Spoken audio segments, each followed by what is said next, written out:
معزز ناظرین و کرام، میرا نام ہے محمد فیضان اور آپ دیکھ رہے ہیں شیڈز آف ہسٹری۔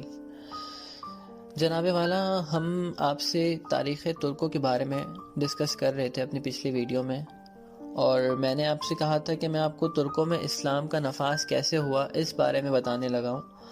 تو تھوڑی بہت میری ریسرچ ہے، اس میں غلطی کی گنجائش بھی شامل ہے۔ میں نے تاریخی حوالہ جات مختلف کتابوں سے ڈھونڈے اور اس پر ریسرچ کی۔ تو چلیے دیر نہیں کرتے، شروع کرتے ہیں اپنا دوسرا ایپیسوڈ کہ ترکوں میں اسلام کیسے نافذ ہوا۔ تو یہ عہد خلافت جناب ولید اول کے دور میں شروع ہوتا ہے۔ اسی عہد میں قتیبہ بن مسلم نے پیکس، بخارا، سمرقند، خوارزم، فرغانہ، شاش اور کاشگر کے ترک علاقے فتح کر کے وہاں اسلامی حکومت قائم کی، لیکن ان فتوحات کا اثر ترکوں کے اسلام پر بہت ہی کم پڑا۔ وہ بدستور بت پرستی کرتے، البتہ سمرقند میں قتیبہ نے بت شکنی کی۔ ترکوں کا یہ ماننا تھا کہ جو بھی بت شکنی کرتا ہے یا انہیں ان کے بتوں کو نقصان پہنچاتا ہے، وہ بندہ جو ہے وہ ہلاک ہو جاتا ہے یا کسی نقصان کا شکار ہو جاتا ہے۔ جب قتیبہ نے ان بت خانوں کو آگ لگائی اور انہیں مسمار کیا تو انہوں نے دیکھا کہ اسے کوئی آنچ تک نہ آئی۔ تو یہ دیکھ کر بہت سارے ترک اسلام کے دائرے میں شامل ہوئے۔ اس کے بعد پھر خلیفہ عمر بن عبدالعزیز نے اپنے مختصر عہد خلافت میں اشاعت اسلام کی بھرپور کوشش کری، اور انہوں نے ماورا نہر جو کہ ترک بادشاہوں کی تھی انہیں بھی اسلام کی دعوت دی، اور بعض لوگ اسلام لے بھی آئے۔ مسلمانوں نے اکثریت سے وہاں پر جانا شروع کیا، اور دعوت اسلام سے بہت سارے ترک جو سردار تھے انہوں نے اسلام قبول کیا۔ سمرقند اور بخارا کے جو ترک کے علاقے تھے وہ جزیہ اور خراج اور اپنی رقمیں بھی بیت المال میں جمع کروانے لگے۔ ترکستان سے لونڈی غلام بھی بھیجے جاتے جو رفتہ رفتہ اسلام قبول کرنے لگے۔ حضور نے ترکوں کو فوج میں بھرتی کرنا شروع کر دیا، لیکن اس عہد میں ترکوں کی جماعت بہت قلیل ہوا کرتی تھی۔ کیوں نہ ہوتی، فوج اور حکومت پر عربوں اور ایرانیوں کا اقتدار تھا۔ ان کی جو ہے تمام ذمہ داریاں، تمام بڑے عہدے انہی کے ماتحت ہوا کرتے۔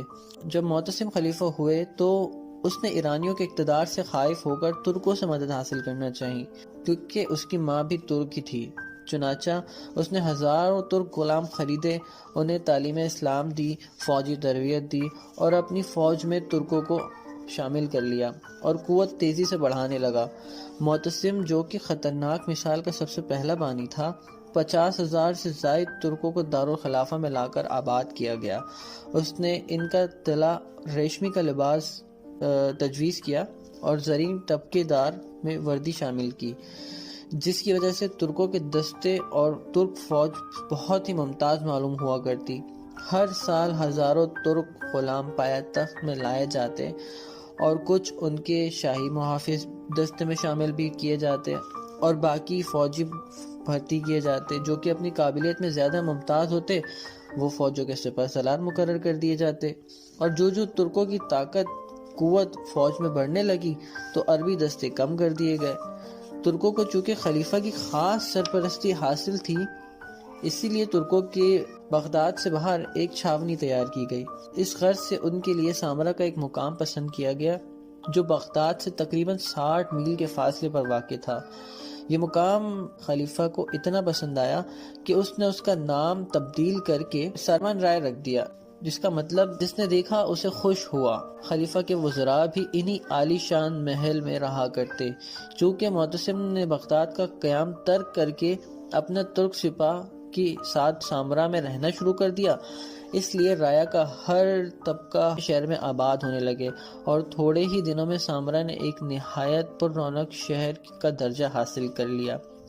836 سے 894 عیسوی تک سلطنت عباسیہ کا دارالخلافہ بھی رہا۔ معتصم کی ترک نوازی کی وجہ سے رفتہ رفتہ ترکی شہزادے اور امراء بھی ترکستان سے سامرا آ کر آباد ہونے لگے، جن میں بعض بت پرست اور بعض آتش پرست لوگ تھے، اور پھر بعد میں رفتہ رفتہ وہ مسلمان ہونے لگے۔ دارالخلافت میں رہنے کے بعد غیر مسلم ترکوں میں بھی اسلام پھیلنے لگا، اور اس تعلق سے ماوران نہر کے ترکوں میں جو کہ اپنے وطن میں مقیم تھے اسلام کی اشاعت ہونے لگی۔ ترک سرداروں کے اسلام قبول کر لینے سے ان کے جرگے اور قبیلے بھی مسلمان ہوتے گئے۔ 10ویں صدی عیسوی میں ترک بکثرت اسلام میں داخل ہوئے۔ 960 میں ایک اندازہ لگایا جاتا ہے کہ 2 لاکھ ترک خیمے مسلمان ہوئے۔ خلیفہ معتصم کے بعد ترکوں کا ایک اثر و رسوخ بڑھتا چلا گیا اور نوبت یہاں تک آ پہنچی کہ خلیفہ بغداد کا ازل و نسب تمام تر انہی کے ہاتھ میں رہ گیا۔ نہ صرف تخت بلکہ خلیفہ کی زندگی بھی ان کے رحم و کرم پر تھی۔ انہوں نے متعدد خلیفوں کو ذلیل کر کے تخت سے اتارا اور بعضوں کو قتل بھی کر دیا۔ نتیجہ یہ ہوا کہ دولت عباسیہ کا زوال سلطنت کے ہر حصے میں نمایاں ہونے لگا۔ مختلف صوبوں کے گورنر نے پایہ تخت سے آزاد ہو کر اپنی خود مختار حکومت قائم کر لی۔ مثلا ایرانی گورنروں نے خراسان میں تاریہ، فارس میں صفاریہ، ماوران نہر میں سامانیہ، آذربائیجان نے ساجیہ اور جرغان نے زاریاریہ کی جداگانہ حکومت قائم کر لی۔ اس طرح ترکوں نے مصر میں توالینیہ، ترکستان میں علیکیہ اور پھر مصر میں اخشیدیہ کی اور افغانستان اور ہند میں دولت غزنویہ نمودار ہوئی۔ 11ویں صدی عیسوی میں ترکوں نے ایک گروہ نے خراسان میں دولت سلجوکیہ کی بنیاد رکھی، جو آگے چل کر ایک عالیشان سلطنت بھی قائم ہوئی، جو کہ بعد ازاں جو ہے وہ زوال پذیر بھی ہوئی۔ اس کے بارے میں بھی ہم آپ کو تفصیلاً ایک ٹاپک رکھیں گے، دولت سلجوکیہ کا، ان کا عروج و زوال کیسے ہوا، اس بارے میں آپ کو مزید آگاہ کیا جائے گا پر انشاءاللہ اپنی آنے والی نئی قسمیں۔ محترم سامعین و کرام، اگر آپ کو میرا یہ سلسلہ اچھا لگا تو کائنڈلی مجھے اس حوالے سے آگاہ کیجیے، لائک، کمنٹ، شیئر اور سبسکرائب کرنا مت بھولیے گا تاکہ یہ سلسلہ جاری و ساری رکھ سکے۔